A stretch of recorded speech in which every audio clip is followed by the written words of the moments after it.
getting thrust in there, but just how do you feel like they handled the situation tonight?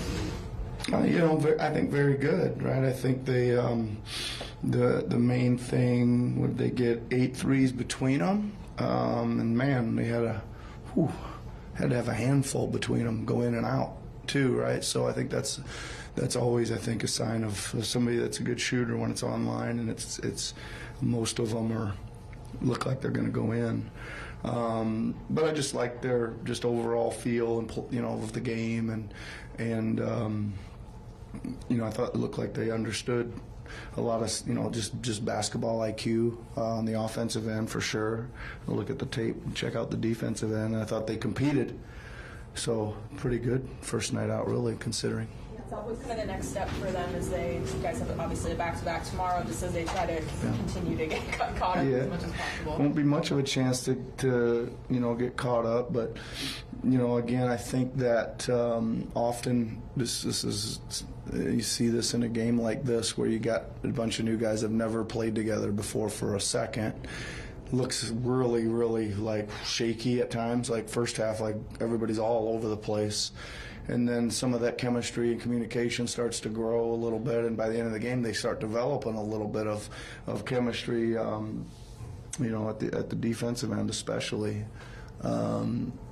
So hopefully that'll carry into tomorrow, right? And I told the team if we'd ran back in the first half like we ran back in the second, we probably could have shaved that halftime lead in at least half. We were just really having a tough time in communicating who was picking up who. I mean, you saw all of a sudden 4 guys were over with 1, and 2 guys were saying, you shoot it, no, you shoot it, no, you shoot it, you shoot it, and then they shoot it, right? So, but they did a much better job. Coach Seth did a great job of showing them exactly, how to get back and communicate it out a little bit better. So, and I was proud of them for hanging in there and fighting. Really, really, really great fourth quarter, I thought, just effort-wise and compete level-wise. Yeah, you mentioned the fourth quarter. When you put it in context of a nutty 36 hours, falling back by as many as 22, are you at all surprised or pleased with how that fourth quarter ended up developing?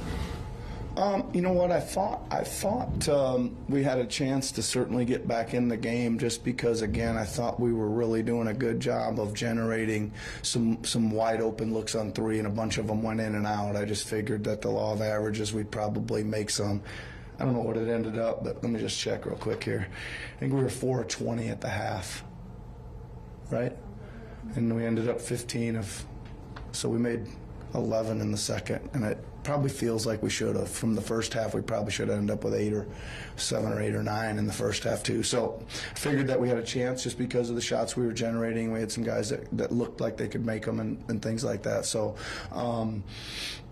and I'm glad. I'm glad we needed to keep fighting. Right. I mean, I always say that's like, I don't really care what the situation is. You got to go out there and give everything you got, and I think they did that tonight. Just going back to Buddy and Cam, I guess, what kind of preparation did they even have going into the game tonight? Well, we had a walkthrough at 4:30 today. There's some paperwork and stuff that has to get done to get those trades finalized and to be eligible to play. So we had a little bit of an offensive walkthrough.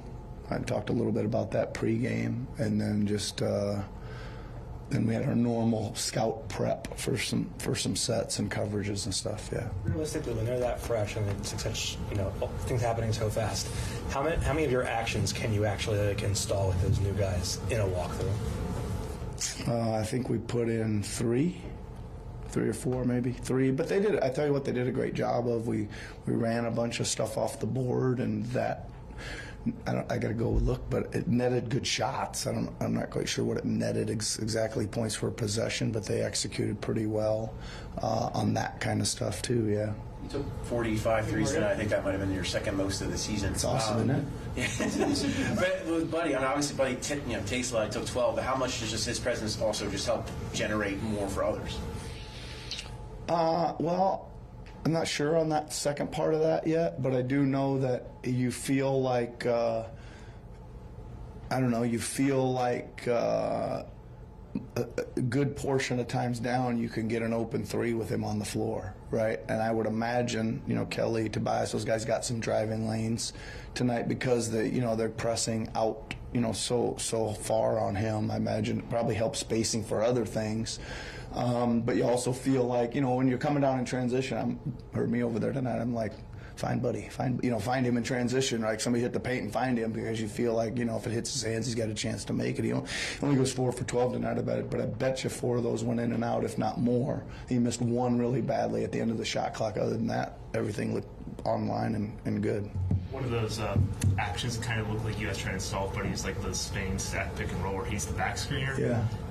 When you guys are healthy, like how is it important, especially with Buddy and Maxie, just using them as screeners and the gravity they can create? Yeah, I think that first of all, that's an action that we run, but it's also an action like Buddy's ran for a bunch of years, right? So we knew that was one of the 3 things that we would put in, because we've had to guard him in that, and actually Cam did a good job in it too. He ended up with a driving layup or an open 3 on a couple of them as well. It's you got to kind of take your choice there on what's open on that. But I think that. Again, I think a couple other things. You mentioned Maxie. I talk about the nights that he's getting doubled in his pick and rolls, making the right play, while we also have been getting him off the ball and getting him a lot of shots coming out of pin downs and things like that. So that's kind of a similar thing. It's not necessarily a pin down, but it is coming from underneath to out and turning, right? So I think that'll be important for Tyrese in that as well. And then, like, on those actions, when someone like Buddy pops open after he slips a screen, how important is for your ball handlers to recognize when the window's open, like not be late on it, 'cause it's a short window. Yeah, so the good thing about that action is there's usually 3 choices, right? You got to defend the guy coming off with the ball that could shoot a 3 or drive. The big's getting that back pick down the lane, so that sometimes gets you a lob or a dump off to the big, and that's why it gets a little confusing with that traffic going vertically in misdirection. And then if getting the big to roll with some force is important. So that's when 2 guys sometimes make the mistake and go with them, and then it's a fairly easy read right in the middle of the floor. Just kind of see where the open guy is. Yep. Okay. Thanks, everybody. Yep.